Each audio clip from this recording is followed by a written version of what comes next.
Ernest from the Silang Church of Christ. Thank you for joining us today. First things first, by the way, I do change my shirts on a daily basis. However, because my internet is broken, I'm having to record several videos at one time. They are being released on a day-by-day basis. Therefore, I have this really cool Harding University t-shirt on, and it's been that way for the last. Thank you. If the word we study today is of benefit to you, if you gain something from studying God's word with us, please, down below, comment. Please like the video. Please share the video to your social media network. And don't forget, click on the bell so that whenever we go live or we post a new video, you will be made aware of it.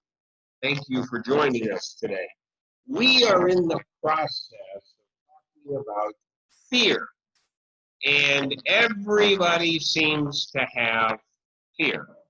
If you do a web search and you look at phobias, you will find that the fear of heights, acrophobia, is the #1 fear. Arachnophobia, fear of spiders, is #2. Ophidiophobia, the fear of snakes, is #3.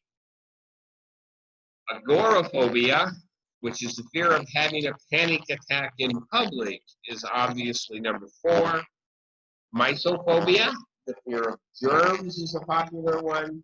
And I live in the Philippines, so cynophobia, which is the fear of dogs, is very, very common. These are just a few of the hundreds of phobias that plague our society. In the right situation, these hidden fears can strike panic in the blink of an eye. Cynophobia. If a snarling dog comes around the corner, you all of a sudden are having a panic attack. Although most people choose not to talk about their phobias, they are most assuredly real. You may be thinking about a phobia that you have right now, or several that you don't have. Let's take a look at how we can tackle these fears. Well, we need to start with the understanding that David, a man after God's own heart, had emotions and fears just like we do.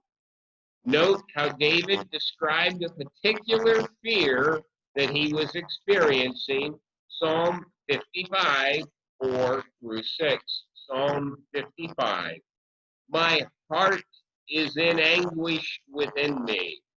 The terrors of death have fallen on me. Fear and trembling have beset me. Horror has overwhelmed me. I said, oh, that I had the wings of a dove, I would fly away and be at rest. If I had the wings of a dove, I would fly away. How often have we felt exactly like that? David was frightened. He was terribly frightened. And he was overwhelmed with his fear. And he just wanted to fly away. Okay, let's take a look how David took care of, handled, or tackled his fears by looking at his battle with Goliath. Note, there are steps involved here that lead to victory. 1 Samuel chapter 17, verse 4. 1 Samuel chapter 17, verse 4.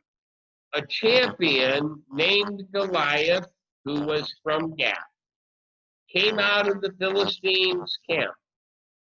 His height was 6 cubits, and the span. We're talking over 9 feet tall. over 3 meters for those of you who do metrics. He had a bronze helmet on his head and wore a coat of scale armor of bronze weighing 5,000 shekels. On his legs, he wore bronze greaves, and with a bronze javelin was slung about his back. His spear was like a weaver's rod, and its iron point weighed 600 shekels. His shield bearer went ahead of him. You're in verse 7, go down to verse 32. 1 Samuel 17:32. Then David said to Saul, let no one lose heart on account of this Philistine. Your servant will go and fight him. The first thing we must do is identify our fear. We must know what our fear is. You're in verse 32. Let's read in verse 34. But David said to Saul, your servant has been keeping his father's sheep. When a lion or a bear came out and carried off a sheep from the flock, I went after it. I struck it and rescued the sheep from its mouth. When it turned on me, I seized it by its hair and struck it and killed it. Your servant has killed both lion and bear. This uncircumcised Philistine will be like one of them, because he has defied the armies of the living God. The Lord who rescued me from the paw of the lion and the paw of the bear will rescue me from the hand of the Philistine. Saul said to David, go, and the Lord be with you. Second thing we have to do, first thing, identify, know what our fear is. The second thing we have to do is trust in God. So we also have to acknowledge his past victories. If he has given us victory in the past, we have reason to expect trust in God. You're in verse 37. Go down to verse 44. Verse 44. Come here, he said, and I will give your flesh to the birds and the wild animals. David said to the Philistine, you come against me with a sword and spear and javelin, but I come against you in the name of the Lord Almighty, the God of the armies of Israel, whom you have defied. This day the Lord will deliver you into my hands, and I will strike you down and cut off your head. This very day I will give your carcasses of the Philistine army to the birds and the wild animals, and the whole world will know there is a God in Israel. All of those that were gathered here will know, and it will not be by sword or spear that the Lord saves, for the battle is the Lord's, and he will give all of you into our hands. We need to focus. Step number 3, step number 1, identify the fear. Step number 2, trust in God. Step number 3, focus on what God can do and not the fear. 1 Samuel 17:48. 1 Samuel 17:48. As the Philistine moved closer to attack him, David ran quickly towards the battle line to meet him. Reaching into his bag and taking out a stone, he slung it and struck the Philistine on the forehead. The stone sank into his forehead, and he fell face down on the ground.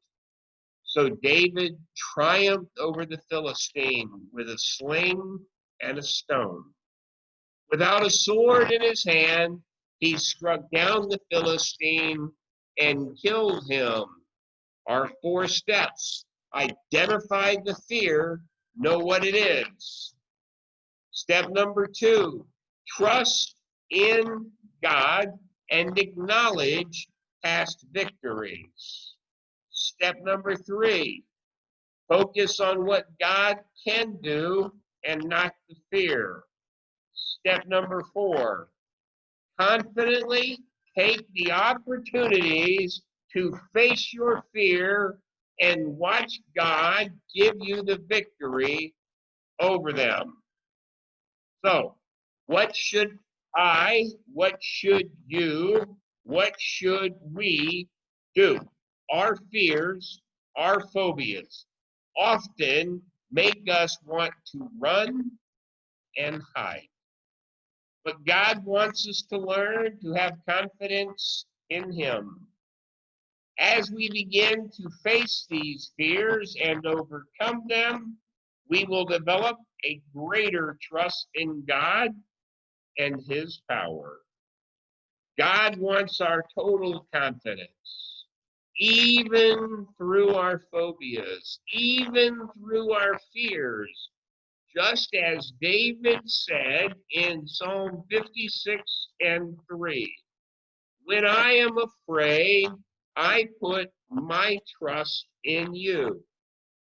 When I am afraid, I put my trust in you. I encourage you, brothers and sisters, when you are afraid, when you don't know the answers, trust God. Put your faith in God and move forward with your life. I hope that today's lesson has been of benefit to you, and I look forward to seeing you again soon. Don't forget to like, comment, and share below. Thank you.